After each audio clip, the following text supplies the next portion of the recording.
This is going to look so good. Damn straight my head better look good. I paid $2,000 for this motherfucker. What the fuck? What's going on, guys? Welcome to the very first episode of Top 5 Grand Theft Auto Online Maps of the Week. This is a rebranding of the best GTA Online maps, but I thought I'd show you more, kind of a different style of show, and I think this will be better overall. Anyway, thanks for the suggestions in the last one. This kind of made me decide to switch to this method, and hopefully you do like this new method. Anyway, let's stop faffing about and show you some of the maps that we have for you this week. So, let's go and watch a bit of Tell It, and we can see them right now. So to start us off, we have the Fearbreaker by Dynamorsi 1423, which is a race, which is a pretty damn good race as well, unless you think short races are uncool.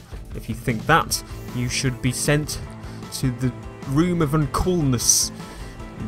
Sent there to think about what you just said. Anyway, this is a short race, as I said. It does have one major point, which is the jump in the middle of the race. I'd probably say about halfway through the race you will come up to a jump, and this jump will pretty much dictate if you win or lose. If you do not manage to land this jump the first time, then somebody ahead has probably already beaten you at that jump. You need to then go back and get some more speed if you did fail the jump, so keep that in mind. A couple of issues with a few like placements of some markers, but the map does, rectify itself by having some placements to stop you going the wrong routes a lot of the time. Anyway, I think it's found its place onto our top 5 because it is a great little short race to play with friends. In 4th place we have Battlefield. Yes, separate, not Battlefield. It's different. This is a GTA mix on Battlefield, really. It's an open field style map, and at first I didn't even realise it had anything to do with Battlefield until I actually saw tanks and helicopters and jet fighters and boats and everything that you would think you'd see in Battlefield. That's what I like. It's a big mix on all of those put together to really make a great style of deathmatch. Now, although I do like this deathmatch, the prop placement is awesome. There's a lot of cover. There could be a bit more cover, mainly due to the fact that you're going to be going against tanks when you're on foot, which isn't always fantastic. Now, obviously, this is going to be a big problem with multiple deathmatches. This is just the first one that I really encountered to have an issue with vehicle placement. But because it's being a big open landscape, although there are trees and things to protect you, there aren't that many there when compared to the amount of open space and how easy it is for a tank to literally one-shot you and you are gone. But then again, it does add something, a different style to the mix. You can always get in a buzzard and then take everybody else out that's in tanks. But it's a good mix, and I'd highly recommend you do play this. You might think completely differently to me. One tip I would advise is when you're going against people, make sure you've always got a sniper to snipe across to the other areas. It's always very useful. Anyway, that is number 4, Battlefield.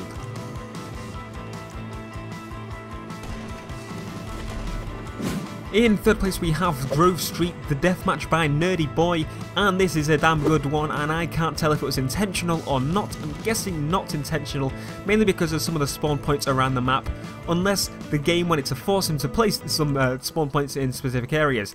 Anyway, so at first you would think this is going to be an all-out war down the middle of Grove Street, but no, what it makes you do is kind of use the road as a way to look for idiots that decide to run out while you pretty much go around the back of buildings, jumping around and trying to find other people that are also doing the same thing.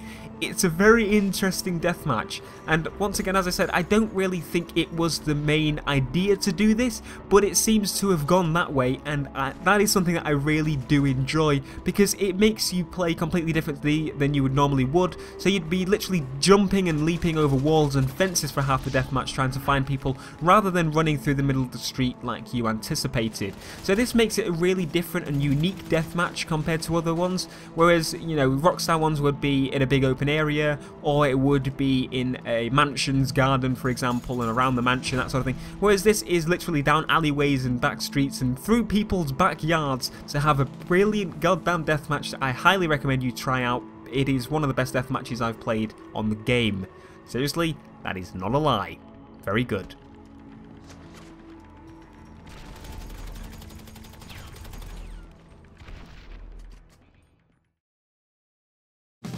So here we have Prison Rumble by Jason B373. This is a deathmatch that he created, and it's a bloody good one as well.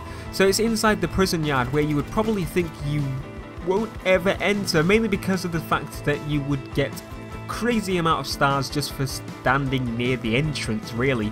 So you wouldn't normally think to create a deathmatch of this. I didn't even think of this when I was thinking of making a deathmatch, but really, now that I see it, it would have been a fantastic location to do it, so it shows that I'm not very daring when it comes to death matches. So one thing I would advise you to do is to try and not get lost like I do, which you probably will, because there's a lot of fences that you run up to and realise that you can't go that way. The best bet is to stay in high places, and that's what winners mostly use to win, mainly because they're in higher places and they can see pretty much everywhere around the map, and make you run like a little scaredy cat and not literally have to run around the whole map for about 20 minutes trying to find your next victim. So higher places, good. So this is a really nice and well done deathmatch. As I said, I do get lost quite a lot, but that's not really his fault. It's the design of the map, and it kind of adds something to it because there could be a guy waiting right above me to take me out from his watchtower. So I really do like this. It did remind me a lot of the GTA 4 prison. That deathmatch was fantastic, and I'm kind of annoyed that it's not here, and I know it's a completely different city, but you get the point. It would have been a great deathmatch to have, and I really loved that deathmatch on GTA 4, so it did remind me of it, and I enjoyed this too. I will be playing this a lot because it's fantastic. Love it. Try it now. It's in the link. Go check it. Go on.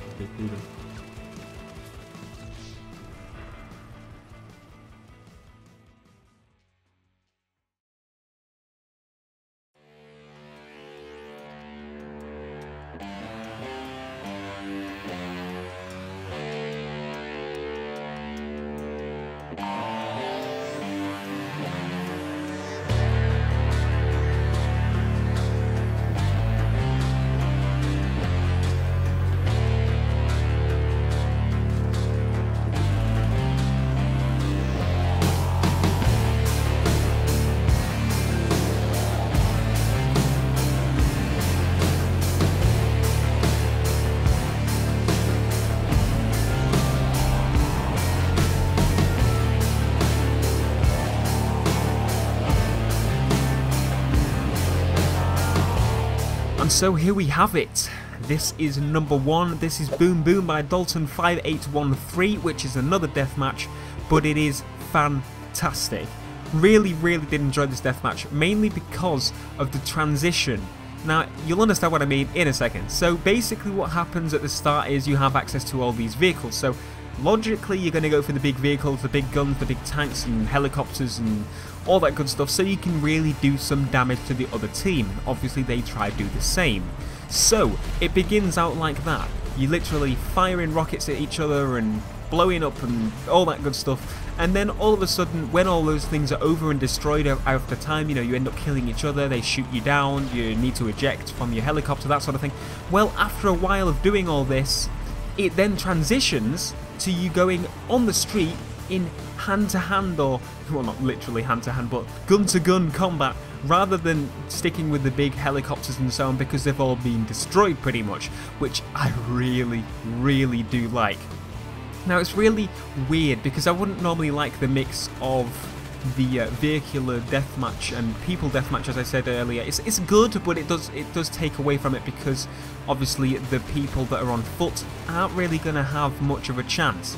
Well, the transition makes this so much better. It makes it so much more fun because you start out, as I said, with the big guns and you go down to the final fight, which is the final, you know, army guy push-off, which I really did enjoy, and that is really why I think this is one of the best maps I've played in GTA Online to date, and I highly recommend you play it.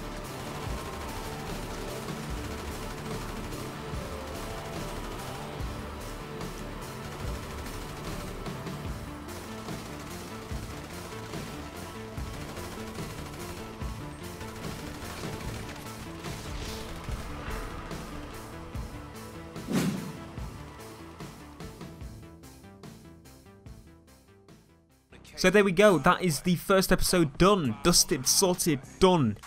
Let me know what you think in the comments below. If you did enjoy, did you like the new rebranding, did you prefer the old method? Let me know what you did like and didn't like. If you've got any maps that you want me to try, just link me them below. Send me them on YouTube, send me a tweet, that sort of thing, and I will check them out.